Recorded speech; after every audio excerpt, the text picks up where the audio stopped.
네, 이번 주 토라 포션의 말씀은 창세기 41장에서 44장 요셉의 이야기 후반부 말씀입니다. 핵심 단어는 미케츠입니다. 따라합니다. 미케츠.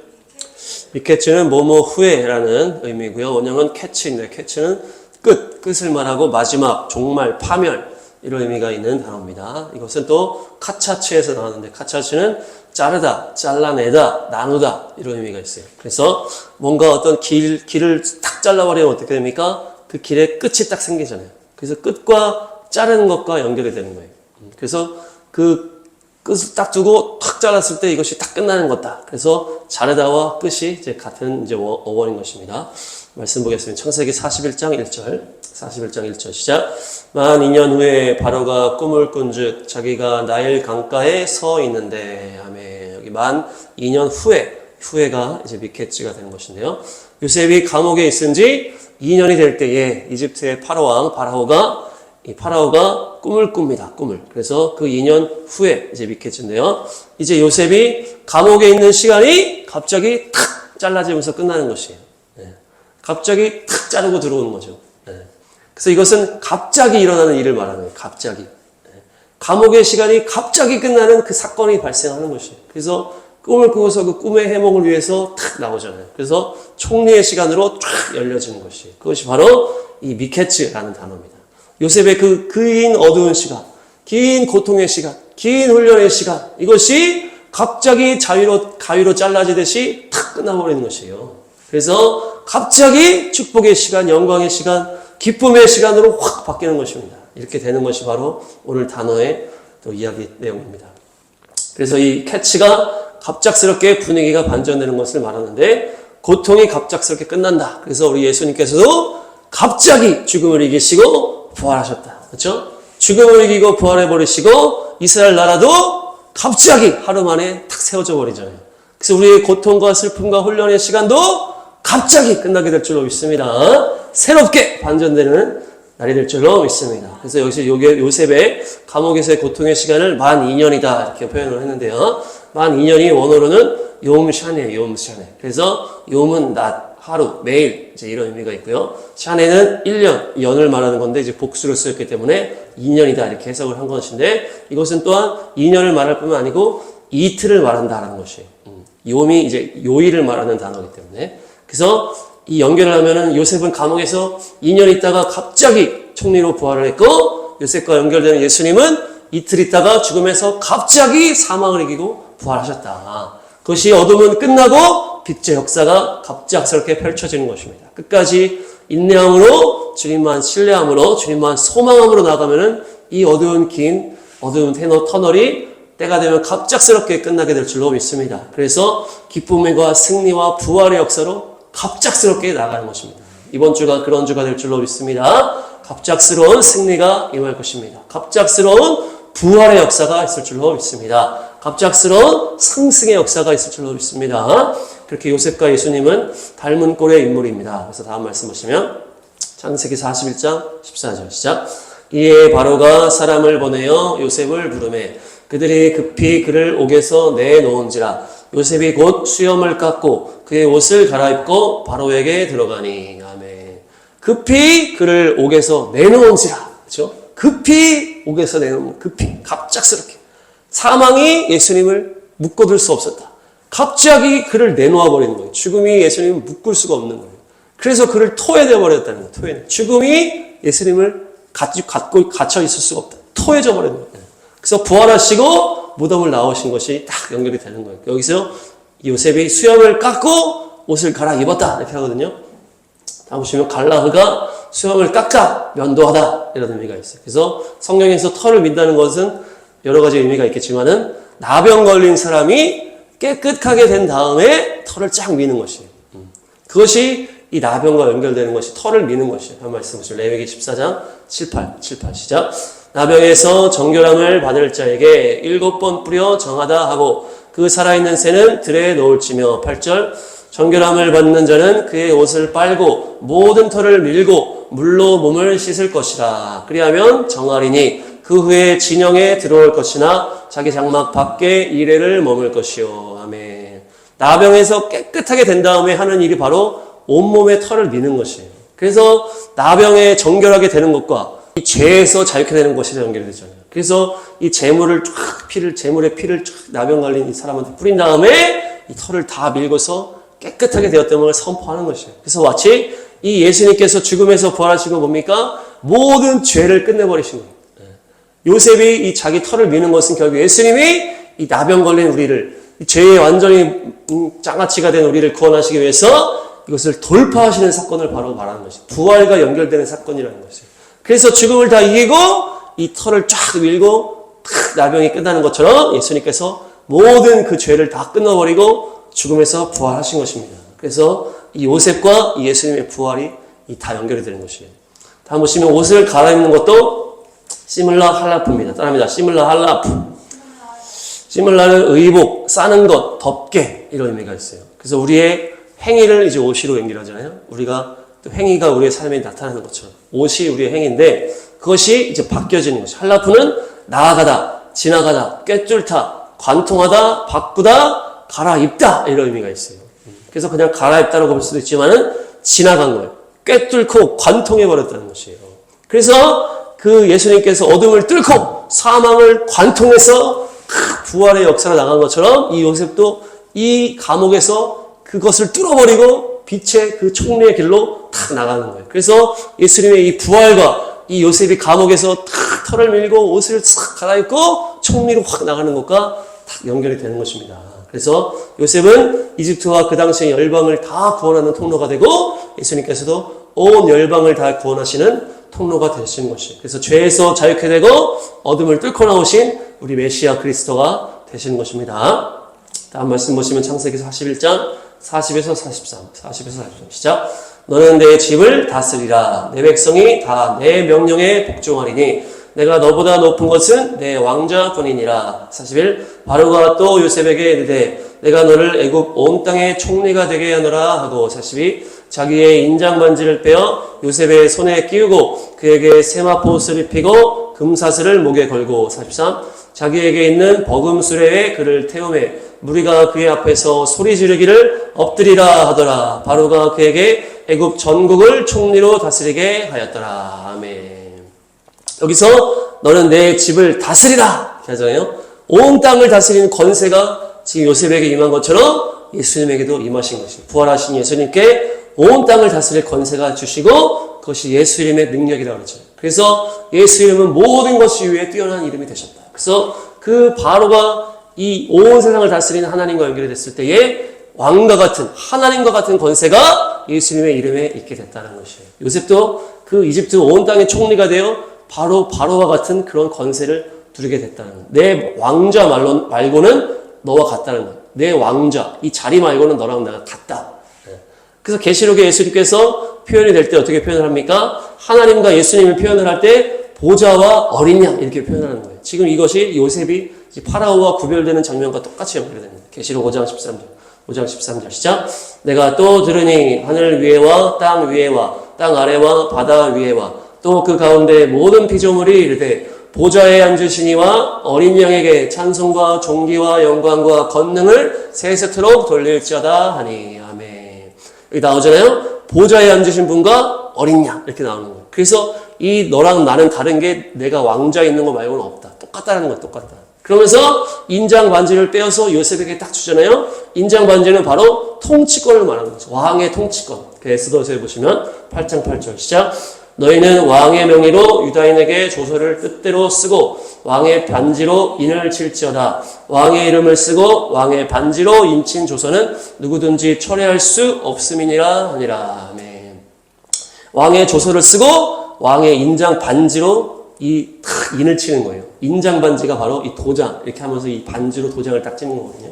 이것이 언약의 반지요 하나님의 말씀의 권위를 요셉에게 줬다는 것이고 예수님께 줬다는 것입니다. 그래서 왕의 반지는 왕의 권위, 왕의 말씀의 권위를 예수님에게 딱 준 거예요. 그래서 파라오의 그 입의 권세를 이 요셉에게 줬다는 거죠. 마치 이 하나님의 놀라운 이 창조주와 통치자의 권세를 예수님의 이름에 주셨다는 것이에요. 그래서 빌립보서 2장 9절, 10절, 11절 시작.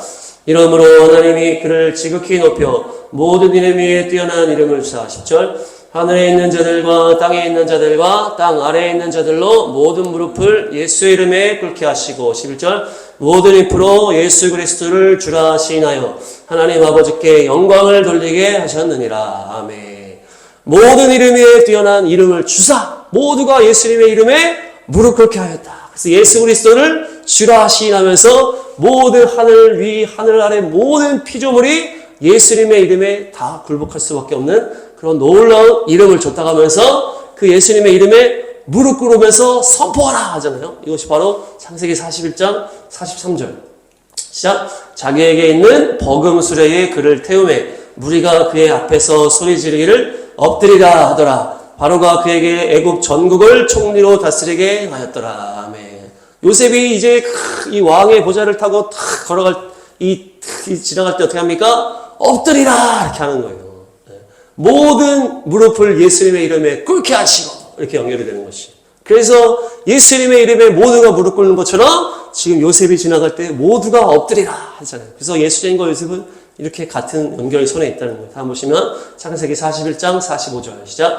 그가 요셉의 이름을 사브낫 바네아라고 하고 또 온의 제사장 보디베라의 딸 아스낫을 그에게 주어 아내로 삼게 하니라. 요셉이 나가 애굽 온 땅을 순찰하니라. 아멘. 사브낫 바네아라는 이름을 이제 주거든요. 이 이름은 다음 보시면 하나님께서 말씀하시니 그가 살았다 이런 의미가 있다는 거예요. 하나님께서 말씀하시니 그가 살았다가 사브낫 바네아라는 뜻이에요. 그것이 뭡니까? 예수님의 이름과 똑같잖아요. 하나님께서 말씀이신 예수님을 보내셔서 우리가 살은 거잖아요. 그렇죠? 하나님이 말씀하시니 그가 살았다. 하나님의 말씀이신 예수님이 오셔서 우리를 살리신 거예요. 이것이 바로 사브낫 바네아 새로운 이름이죠. 요셉의 새로운 이름. 또한 아스낫을 신부로 주는데요. 이 아스낫은 어떤 인물이에요? 온의 제사장 보디베라의 딸이라는 거예요. 보디베라의 딸. 이방 제사장의 딸이라는 거예요. 이방 제사장의 딸. 그래서 예수님께서 부활하신 다음에 누구를 살리신 거예요? 이방인들을 추수하시는 이방인들. 이방인들의 모든 그 우상 숭배를 다 청산하면서 그들을 예수님의 품 안으로 건지시는 것과 지금 이 요셉이 이 이방 제사장의 딸, 이 보디베라와 이 결혼하는 것과 연결이 되는 것이에요. 그래서 이방 교회들은 예수님의 신부가 되어서 이제 예수님의 구원하심 안에 들어가게 되는 거죠. 그래서 요셉이 이방신을 섬기는 제사장의 딸과 결혼한 것과 같이 예수님께서 죽으시고 부활하신 다음에 이방인들, 우상 숭배에 빠진 우리들을 건져주시면서 우리를 신부 삼아 주셨다는 것입니다. 그래서 베드로에게 예수님께서 교회의 이름을 주실 때 그 땅이 바로 가이사랴 빌립보에서 그 얘기를 하신 거예요. 너희가 나를 누구라 하느냐 이 말씀 다음 보시겠습니다. 대복음 16장 13, 16, 18 시작. 예수께서 빌립보 가이사랴의 지방에 이르러 제자들에게 물어 이르시되 사람들이 인자를 누구라 하느냐 16 시몬 베드로가 대답하여 이르되 주는 그리스도시요 살아계신 하나님의 아들이시니이다 18 또 내가 내게 이르노니 너는 베드로라 내가 이 반석 위에 내 교회를 세우리니 음부의 권세가 이기지 못하리라. 아멘. 이러면서 이 교회의 이름, 이 베드로라고 하는 이 반석, 주님을 그리스도라고 고백하는 그 위에 이 교회를 세우시겠다고 하는 이 선포가 어디서 이루어졌다는 거예요? 가이사랴 빌립보. 가이사랴 빌립보가 그 당시 우상 숭배가 가득하고 우상의 신전들이 세워져 있고 우상의 그것들이 가득한 그 땅에서 주님이 말씀하시는 거예요. 너희는 나를 누구라 하느냐? 주는 그리스도이시여 하나님의 아들이십니다. 이 고백에 내가 이방 교회를 시작하시겠다는 것이에요. 그러면서 뭡니까? 이 요셉이 이방신 제사장 보디베라와 결혼하는 것과 이것이 연결이 되는 것이에요. 그 우상이 가득한 이방인들을 내가 건지겠다고 하는 선포가 주는 그리스도시요 살아계신 하나님의 아들이십니다. 그 선포가 그 땅에서 이루어지고 이것이 요셉과 연결이 되는 그런 장면이라는 것입니다. 46절 시작. 요셉이 애굽 왕 바로 앞에 설 때에 30세라 그가 바로 앞을 떠나 애굽 온 땅을 순찰하니. 아멘. 요셉이 총리가 될 때 30세. 예수님께서도 공생애를 시작하실 때가 30세거든요. 여기 재밌는 표현이죠. 애굽 온 땅을 순찰했다 이렇게 하는 거예요. 그러면서 순찰하면서 이제 사역을 시작한 거예요. 예수님도 30세부터 이 갈릴리 또 유다강 다니시면서 제자를 부르시면서 순찰하신 거예요. 순찰. 주님의 이 일을 하신 거잖아요. 요셉도 애굽 온 땅을 순찰하면서 공생애를 그 총리의 일을 시작했고 예수님도 30세쯤에 갈릴리 땅을 순찰하면서 공생애를 딱 시작하시고 너무나 닮았죠. 그래서 예수님과 요셉은 닮은 꼴입니다. 그런데 우리가 요셉과 이스라엘 나라를 또 연결할 수가 있는 거예요. 그래서 요셉이 2년 동안 감옥에 있던 것과 뭐가 연결이 됩니까? 이 이틀 동안 예수님이 죽음 가운데서 이후에 부활한 것도 연결되지만은 2000년의 이방인의 때를 이 돌파하는 유대인들과 또 연결이 되는 것이에요.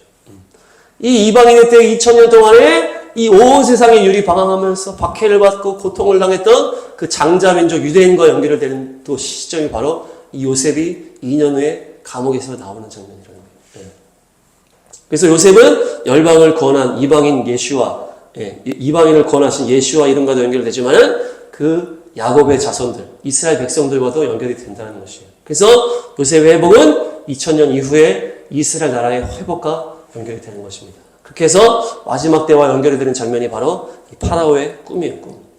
그래서 마지막 때가 열리게 된 다음에 무슨 일이 일어날 거라는 거예요? 마지막에 7년의 풍년이 있을 것이고 7년의 그 흉년이 있을 것이다. 그것이 바로 이 바로의 꿈인 것입니다. 그래서 막 살찐 그 암소가 완전히 삐짝 마른 그 흉악한 암소가 이거 잡아먹는 그 7마리. 이것이 바로 7년 풍년과 7년 흉년의 환상인 것인데 이것이 마지막 때 우리 앞에 펼쳐질 때라는 것이에요. 그래서 이방인의 때가 언제 마무리가 되는 것이냐. 아브라함이 아담 이후에 1948년에 태어났다는 거예요. 계산을 다 하면, 창세기대로 계산하면은 아브라함이 아담 이후에 1948년에 태어나서 언제 부르심을 받습니까? 12장 1절에 75세에 하나님의 부르심을 딱 받으면서 이 믿음의 이제 현장이 시작되거든요. 그래서 이스라엘 나라가 1948년, 예수님 오신 이후에 1948년에 나라가 새롭게 시작된 다음에 이 아브라함의 나이 75를 더하니까 2023년 그 이스라엘 하마스 전쟁이 이제 터졌던 그때라는 거예요. 그때부터 이제 이 온 세상에 이 이스라엘이라는 나라가 완전히 주인공처럼 등장하게 되는 것과 연결이 된다. 그래서 또 임박한 종말론을 얘기하는 사람은 이제 2023년부터 이제 풍년이 시작됐다 이렇게 얘기를 하시는 분들도 있는 거예요. 그래서 30년부터는 바로 7년 환란일 것이다 이렇게 얘기를 하시는 분도 있어요. 이제 나중에 가봐야 알겠지만은 어떤 성전이 또 세워지고 유대인들도 알리야 해야 되고 그런 시점이 있기 때문에 당장 이렇게 될지는 이제 정확하게 모르겠지만은 어쨌든 이 7년 풍년과 7년 환란 이것이 우리 앞에 다가오는 때라는 것입니다. 그래서 이 요셉의 시점과 이 종말론의 시점이 또 연결이 되는 것이에요. 그래서 2년 후에 감옥에서 나오는 것이 2000년 후에 이스라엘 나라가 회복되는 것과 연결이 되고 이 종말론적인 상황이 7년 풍년, 7년 흉년과 딱 연결이 되는 것입니다. 다음 말씀 보시면 창세기 42장 1, 2, 3 42장 1, 2, 3 시작. 그때 야곱이 애굽에 곡식이 있음을 보고 아들들에게 이르되 너희는 어찌하여 서로 바라보고만 있느냐. 2절 야곱이 또 이르되 내가 들은즉 저 애굽에 곡식이 있다 하니 너희는 그리로 가서 거기서 우리를 위하여 사오라. 그러면 우리가 살고 죽지 아니하리라 하며 3절 요셉의 형 10사람이 애굽에서 곡식을 사려고 내려갔으나. 아멘. 이 흉년의 때에 이 야곱의 가족들이 이제 구원받는 장면들이 이제 나오는 거예요. 뭐라고 합니까? 저 애굽에 곡식이 있다더라. 이렇게 되는 거예요. 그래서 가서 곡식을 사와라. 그래야 우리가 죽지 않을 것이다. 이렇게 하는 거예요. 그래서 요셉을 팔아넘긴 그 형들, 10명의 형들이 이제 이집트에 와서 요셉 앞에 엎드리면서 양식을 구하잖아요. 이것이 바로 이방인의 때가 다 끝난 다음에 유대인들이 마지막 때 탁 깨어나가지고 예수님 앞에 엎드리는 것과 연결이 되는 것이죠. 그래서 여기서 우리가 이 종말론적인 전도 아니면 또한 유대인 전도의 원리를 볼 수가 있는 것이에요. 온 열방의 흉년이 다 들어가잖아요. 이 종말론은 온 열방의 흉년이에요. 그래서 말씀의 기갈이 있는 거예요. 온전한 말씀이 없고 하나님의 빛이 없는데 그렇게 돼서 계속 흉년 가운데 있으니까 이 유대인들의 심령도 갈급해지는 거예요. 마치 23년 이스라엘 하마스 전쟁 이후에 반유대주의가 너무 심해지면서 이들의 심령이 갈급해지고 또 뭐 가난해지고 하면서 이 복음을 막 받아들이고 자기들을 축복하는 이 기독교인들을 더 사랑하게 되고 마음을 열게 되고 이런 일들이 일어나는 것처럼 이 어둠의 때에 이 유대인들도 마음이 갈급해지는 거예요. 그때 뭘 듣습니까? 이집트에는 양식이 있다더라. 이집트는 열방을 말하는 것이고 열방에 예수님을 온전하게 믿는 자들에게 양식이 있다더라. 이렇게 듣게 되는 것이에요. 그래서 이방인 교회 중에 빛이 여전한 거예요. 어둠이 이렇게 흑암이 가득하지만은 예수님의 그 생명의 빛으로 여전한. 그래서 언제나 성령 충만하고 말씀으로 충만한 거예요. 오히려 이스라엘이 정렬되고 또 이스라엘 축복하는 그 한 세 사람 이방인 교회가 일어나서 확 성령 충만하게 있으니까 유대인들이 눈이 가게 되는 것이에요. 그래서 거기에는 양식이 있다더라. 거기에는 생명이 있다더라. 이렇게 되는 것이에요. 그래서 그 양식을 좀 우리에게도 나눠주시오 하면서 요셉에게 오잖아요. 그것이 바로 이 마지막 때 어둠의 시대 가운데 이 유대인과 정렬되어서 한 세 사람 교회가 일어나서 이방인한 성령 충만한 말씀이 충만한 이들이 빛을 여전히 바라고 있으니까 유대인들도 그들 앞에 다 오게 되는 것이에요. 또 모든 또 어둠에 있는 자들도 그들 앞에 오게 되는 것이에요. 그래서 이 마지막 때의 이 전도가 어떤 방식이냐 이렇게 되는 것이에요. 또한 유대인들도 이렇게 되는 것이에요. 점점 어두워지기 때문에 살아남는 자들은 빛이 될 수밖에 없다는 것이에요. 그래서 온전하게 주님의 뜻에 정렬되고 유대인을 축복하고 마지막 때 계시가 열림으로 정말 그 진리가 살아 숨쉬고 성령 충만한 기도의 용사들이 돼서 점점점 빛이 있기 때문에 다 어두워지고 있는데 여전한 빛이 있기 때문에 유대인들도 오고 마지막 때 사람들도 오게 되는 거예요. 그래서 양식을 나눠달라 이렇게 되는 것이에요. 그래서 우리는 여전히 빛나는 남은 자 교회가 될 줄로 믿습니다. 그래서 그들이 남기는 최후의 보루 창세기 42장 20-21 시작. 너희 막내 아우를 내게로 데리고 오라. 그러면 너희 말이 진실함이 되고 너희가 죽지 아니하리라 하니 그들이 그대로 하니라. 21 그들이 서로 말하되 우리가 아우의 일로 말미암아 범죄하였도다. 그가 우리에게 애걸할 때에 그 마음의 괴로움을 보고도 듣지 아니하였으므로 이 괴로움이 우리에게 임하도다. 아멘. 이제 10명의 이제 형들이 와가지고 이 요셉 총리 이제 알아보지 못하고 엎드려 있어서 달라 그러니까 너희가 정탐하러 왔구나. 너희들 나쁜 놈들이다. 그러면서 팍 추궁을 하니까 막 자기 가족 사를 막 설명을 막 하잖아요. 한 명은 없어지고 한 명은 아빠한테 있고 안 데리고 왔습니다. 이렇게 하니까 네 막내 아우를 데리고 오면 내가 너희들의 진실함을 인정해 주겠다. 이렇게 하니까 이 형들이 막 뭐라 하는 거예요? 우리가 범죄했다고 하면서 요셉의 일을 회개하기 시작하는 거예요. 이 막내 아우가 지금 최후의 보른 거예요. 유대인들에게 또 형들에게. 그래서 이 라헬의 하나 남은 아들 이 베냐민이 바로 이들의 최후의 보루요. 이 야곱의 최후의 보루잖아요. 야곱이 이 베냐민만은 내가 빼앗기지 않으리라 이렇게 되는 거예요. 이 베냐민은 뭘 말합니까? 오른손의 아들 성공과 번영의 아들이에요. 유대인들의 최후의 보루가 뭡니까? 또 이 마지막 때의 사람들의 최후의 보루가 뭐예요? 성공과 번영인 거예요. 자기 성공, 자기 번영.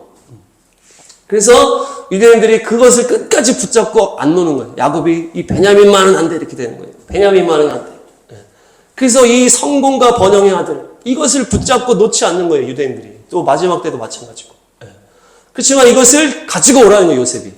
데리고 와라. 막내 아우를 데리고 와라. 그래야 내가 너희를 인정해 주겠다. 이렇게 되는 이것이 최후의 보호를 주님이 원하시는 거예요.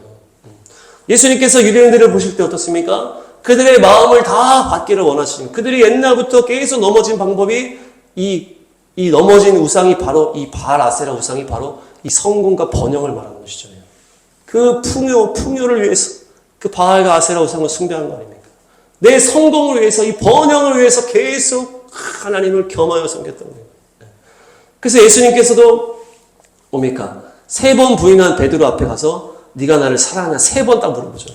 그러니까 이 이스라엘의 민족의 아킬레스건이 큰 이익이 있는 게 이 성공과 번영인 거예요. 옛날에 바알과 아세라로 우리가 나라가 완전 망해버렸는데 그것을 다시 지적하면서 베냐민을 데리고 와라 이렇게 얘기하시는 거예요. 이스라엘 민족에게 성공과 번영이라는 것은 그들의 아킬레스건이잖아요. 2000년의 그 시간을 지내면서도 계속 그것을 붙들고 있었던 거예요. 근데 그것을 내려놔야만 누굴 만날 수 있다? 그들의 메시아를 만날 수 있다는 것이에요. 그들이 정말 원하는 메시아를 만날 수 있는 거예요. 야곱이 베냐민을 내려놔야만 누굴 만날 수 있다? 요셉을 만날 수 있다. 요셉. 정말 내가 사랑했던 요셉.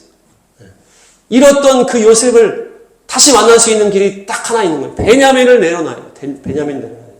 자기들의 최후의 보루, 성공과 번영이라는 우상을 내려놔야만이 그들의 진정한 메시아, 예수야를 만나게 된다는 것입니다. 지금도 마지막 때도 마찬가지고. 그들의 성공과 번영을 계속 붙들면서도 그 마음속에는 우리의 민족을 구원할 메시아가 올 거야. 계속 하잖아요. 겸하여 갖고 있는 거예요. 겸하여. 그래서 우리나라를 세워주고 우리 성전을 세워주고 과거의 영광 다윗과 솔로몬의 영광을 회복시켜줄 거야. 그렇게 그들이 또 메시아를 사모하고 있잖아요. 성공과 번영도 붙잡은 동시에 메시아를 또 사모하고 있죠. 모든 수치를 씻어줄 자가 메시아라고 하는 거 아닙니까? 하나님의 영광을 회복시켜 줄 자가 바로 우리 메시아다. 근데 그것을 위해서는 성공과 번영의 우상을 내려놔야 된다. 그래서 어떻게 됩니까? 창세기 43장 13, 14. 43장 13, 14. 시작. 내 아우도 데리고 떠나 다시 그 사람에게로 가라. 14. 전능하신 하나님께서 그 사람 앞에서 너희에게 은혜를 베푸사 그 사람으로 너희 다른 형제와 베냐민을 돌려보내게 하시기를 원하노라. 내가 자식을 잃게 되면 이르리로다. 아멘. 이게 얘기를 하는 거예요. 베냐민을 데리고 가라. 내려놓겠다는 거죠. 야곱이. 이스라엘 유대인을 상징적으로 말하는 야곱이 베냐민을 데리고 가라. 내가 자식을 잃으면 이르리로다. 에스더의 고백과 똑같죠. 내가 죽으면 죽으리로다. 그러면서 이게 십자가 신앙의 완성을 말하는 장면이라는 것이에요. 내가 제사를 잃으면 이르리로다. 내가 성공과 번영을 잃으면 이르리로다. 그러면서 오직 예수 앞에 내 전부를 내려놓는 것을 말하는 것이에요. 그렇게 될 때 어떻게 된다? 예수와 메시아, 요셉을 만나게 되는 것이에요. 그래서 여기 지금 보시면은 이 야곱이 어떻게 얘기를 해요? 하나님께서 은혜를 베풀어 주셔서 다른 형제와 베냐민을 돌려보내게 하시기를 원한다. 이 다른 형제는 지금 요셉을 말하는 게 아니고 잡혀있는 시몬을 말하는 거예요. 시몬과 베냐민을 다시 주님이 되돌려 보내주시면 참 좋겠다. 이렇게 얘기를 하는 거예요. 지금 뭡니까? 요셉은 아예 관심도 없는 거예요. 다 아예 잊혀져 버린 거예요. 잊혀져 버렸어. 우리 형제들이 이제 아빠한테 요셉이 이제 죽었다고 하면서 얘기를 하잖아요. 그러면서 시체를 못 찾았잖아요. 그래서 형제가 잃었다 이렇게 표현을 하잖아요. 우리 아우 한 명은 잃었고, 야곱도 잃었다고 표현을 하거든요. 요셉에 대해서. 근데 여기 마지막에 하나님의 은혜를 베푸셔서 너희 다른 형제와 베냐민을 돌려주시면 좋겠다. 이렇게 하면서 요셉은 아예 말도 안 하는 거예요. 그만큼 완전히 잊혀져 버리는 거예요. 이미 관심사가 끝나져 버린 거예요. 요셉은 잊혀져 버렸어. 기대 자체가 지금 없는 거예요. 너무 오래됐기 때문에. 시몬이랑 베냐민만이라도 오면 참 좋겠다. 근데 주님은 뭘 준비하고 계신 거예요? 요셉을 준비하고 계신 거예요. 요셉, 야곱한테. 창세기 37장 3, 4절 시작. 요셉은 노년에 얻은 아들이므로 이스라엘이 여러 아들들보다 그를 더 사랑함으로 그를 위하여 채색옷을 지었더니 4절. 그의 형들이 아버지가 형들보다 그를 더 사랑함을 보고 그를 미워하여 그에게 편안하게 말할 수 없었더라. 아멘. 야곱이 요셉을 얼마나 사랑했습니까? 노년에 얻은 아들이다. 그래서 이스라엘이 여러 아들들보다 그를 더 사랑했다. 그만큼 요셉을 사랑했다는 거예요. 이스라엘 민족이 그만큼 메시아를 사모했잖아요. 그런 거예요. 너무 사랑했기 때문에 너무 옆에서 볼 때 너무 편애라는 거예요. 이 야곱이 라헬만 너무 편애하니까 하나님이 레아를 불쌍해가지고 자녀를 막 줬다고 하잖아요. 그만큼 야곱은 편애하는 사람이거든요. 근데 라헬이 죽으면서 요셉을 너무 사랑했다. 그만큼 야곱은 요셉을 사랑했는데 요셉을 잃어버리고 나서 시간이 지나니까 요셉은 완전히 잊혀져 버린 거예요. 그냥 죽었다고 생각하는 거예요. 죽었다. 근데 주님은 야곱에게 지금 누구를 주려고 그러는 거예요? 요셉을 주려고 하는 거예요. 요셉을. 정말 자기가 사랑했던 요셉을. 근데 너 베냐민을 내려놔야 된다. 베냐민을 내려놔야 된다. 그래서 베냐민을 결국 야곱이 내려놓잖아요. 죽으면 죽으리라. 이러면 이리라 하면서 내려놓으니까 갑작스럽게 요셉을 만나게 되는 것이에요. 야곱이 그토록 사랑했던 생각지도 못했던 이 요셉을 만나는 것입니다. 야곱이. 그 생각지도 못했던 이 놀라운 기쁨과 그 환희가 갑작스럽게 임하는 것이에요. 야곱한테. 그것이 바로 미케츠입니다. 갑자기 슬픔이 끝나고 엄청난 기쁨의 시절이 열리는 것이 바로 이 미케츠의 결과예요. 그렇게 야곱은 이스라엘 백성들을 말하고 성공과 번영이라는 그들의 최후의 보루 우상을 내려놓을 때 메시아 예수아를 만나게 될 것이다. 우리도 마찬가지입니다. 다음 말씀 보시면 왕상 말씀. 왕상 3장 22, 26 시작. 다른 여자는 이르되 아니라 산 것은 내 아들이요 죽은 것은 네 아들이라 하고 이 여자는 이르되 아니라 죽은 것은 네 아들이요 산 것이 내 아들이라 하며 왕 앞에서 그와 같이 쟁론하는지라. 26. 그 산 아들의 어머니 되는 여자가 그 아들을 위하여 마음이 불붙는 것 같아서 왕께 아뢰어 청하건대 내 주여 사나이를 그에게 주시고 아무쪼록 죽이지 마옵소서 하되 다른 여자는 말하기를 내 것도 되게 말고 네 것도 되게 말고 나누게 하라 하는지라. 아멘. 이것이 솔로몬 때에 일어난 이 슬기로운 재판에 대한 이제 샘플인데요. 그래서 이 두 명의 엄마가 나오고 두 명의 아들이 나와요. 두 명의 엄마와 두 명의 아들이 나오는데 이 한 아들이 죽잖아요. 근데 이 죽은 아들의 엄마가 이제 이 소송을 걸어가지고 이 아들이 내 아들이다 이렇게 되는 거예요. 죽은 아들은 내 아들이 아니고 산 아들이 내 아들이다. 근데 이 여자 두 명은 뭐 누굴 말합니까? 교회를 말하는 거예요. 마지막 때 교회. 솔로몬 왕은 이 천년왕국을 말하는 이 통치자잖아요. 이 샬롬의 왕. 그래서 천년왕국, 마지막 때를 돌파하고 천년왕국으로 갈 이 두 명의 여자, 교회에 갈리는 거예요.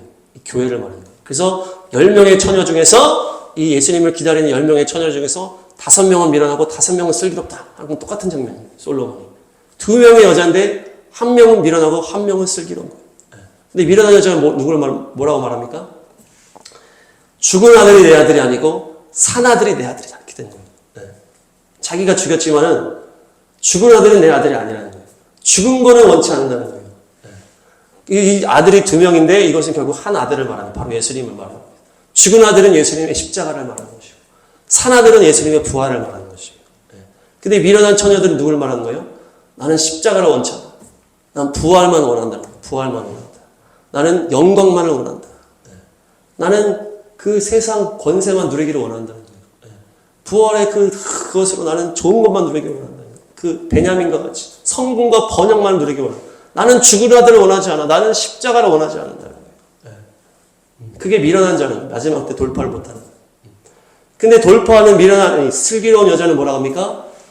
내 아들이지만은 아들을 죽인다 그러니까 그 아들을 죽이지 않기 위해서 괜찮다는 거, 나를 희생하는 거. 그냥 그 여자 초라하게 되는 거예요. 아들의 생명을 위해서.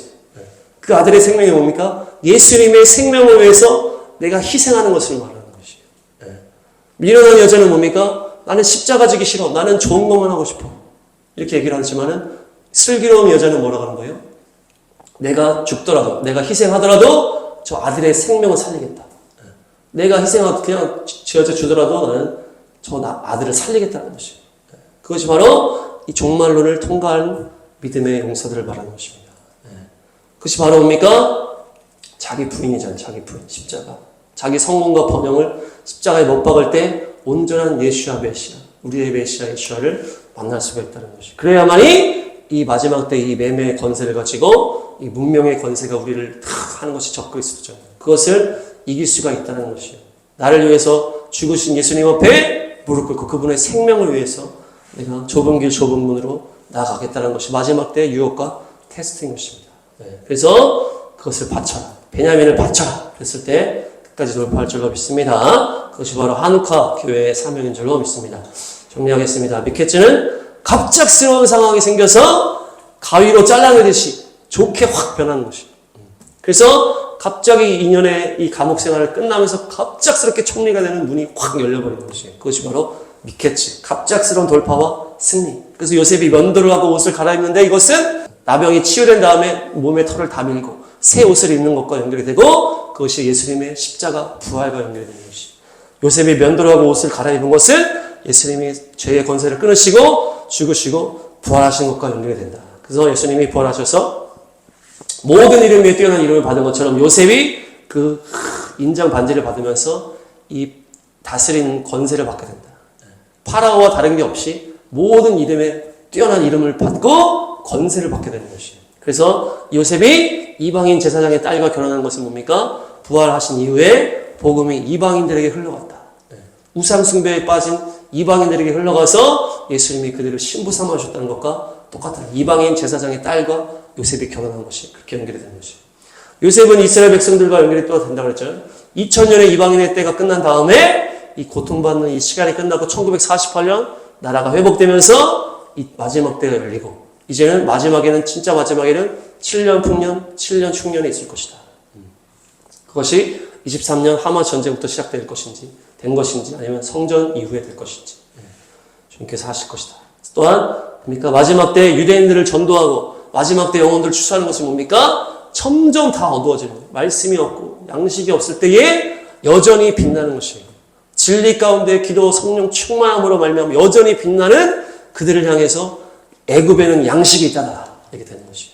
그래서 그때 야곱의 아들들이 요셉 옆에 오게 되는 것이고 마지막 때 종말의 마지막 때 성도들의 구원의 역사가 그렇게 일어난다는 것이죠. 그래서 마지막 남은 자 한세사랑 교회가 거룩하게 구별됐을 때 유대인이 전도가 되고 영혼들의 추수가 될 줄 믿습니다. 그런데 그때 양식을 받기 위해서는 어떻게 된다? 예수님 만나기 위해서는 최후의 보루 베냐민을 내려놔야 된다. 성군과 번영의 아들. 그것을 내려놔라. 너희가 그동안 바알과 아세라고 싸우라. 이스라엘이 넘어졌던 그 아킬레스건이 바로 성공과 번영. 그것을 내려놔야만이 진짜 메시아 예수아를 너희들이 만날 수 있다는 것이에요. 그래서 베냐민을 내려놓고 야곱이 사랑하는 요셉을 만나게 된다. 또한 솔로몬 재판에서 우리가 밀어난 처녀는 어떻게 한다? 죽은 아들은 필요 없다. 죽은 아들은 필요 없다. 나는 살아있는 아들만 원한다. 그것이 아니고 정말 아들의 생명을 위해서 나를 희생하는 자기 부인하고 십자가의 길을 걸어가는 것이 마지막 때 천년왕국으로 갈 수 있는 마지막 때를 돌파할 믿음의 사람이 될 줄로 믿습니다. 그래서 거룩한 신부가 되어서 끝까지 승리하는 한우카의 교회가 될 줄로 믿습니다.